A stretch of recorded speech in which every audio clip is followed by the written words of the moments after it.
I cannot urge you too strongly to remember this. Omega equals the square root of k over m. You don't know what it means. You don't know what km, you don't know what k means, you don't know what m means, you don't know what omega means. But you should know this from now forward because you're going to use it near the end of the semester.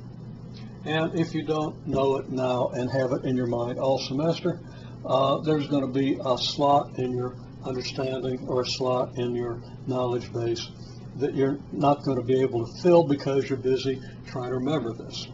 Okay? This is omega. It's written this way, so you could also write this omega equals square root of k over m. This is omega. It's not a w. Okay? It's an omega. Don't type it as a w. Don't type it, spell it, O-M-E-G-A. Know this. You will not understand why this is true in the way that you understand why average velocity and average acceleration are what they are. And that's what we're going to talk about here in a minute. Because the reason for this goes a little deeper than the mathematical background you have. That some of you might have the background. If you've had a decent year of calculus, it's not hard to see why this happens once you've had just a little more physics. The big thing here is that this applies to certain situations like the swinging of a pendulum, where velocity very clearly does not change at a constant rate.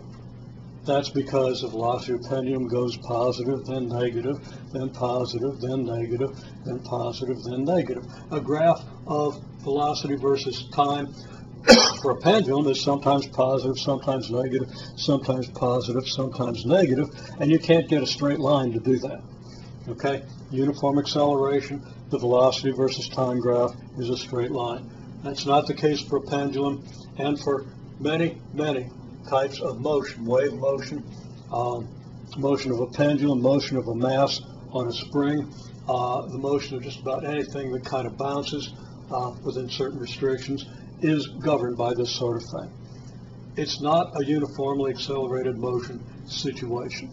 So, understand at least this. If you can understand more about what I'm talking about, at least the fact that this applies to pendulums and masses on springs, and that velocity is not a linear function of clock time, so that none of the stuff we do with uniformly accelerated motion applies in those situations, that this is the governing relationship for simple harmonic motion, which is the most common type of non-uniformly accelerated motion.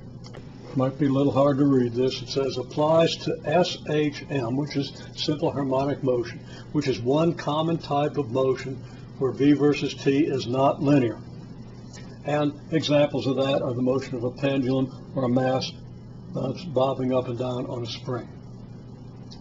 Now, that contrasts with the case of uniformly accelerated motion that we analyze next. Just by way of contrast, I say that uniformly accelerated motion is defined by rate of change definition applied to average velocity and average acceleration, which are defined in terms of the rate of change definition. Velocity, average velocity being average rate of change of position with respect to clock time, average acceleration being average rate of change of velocity with respect to clock time. Okay, now we're going to move into that analysis.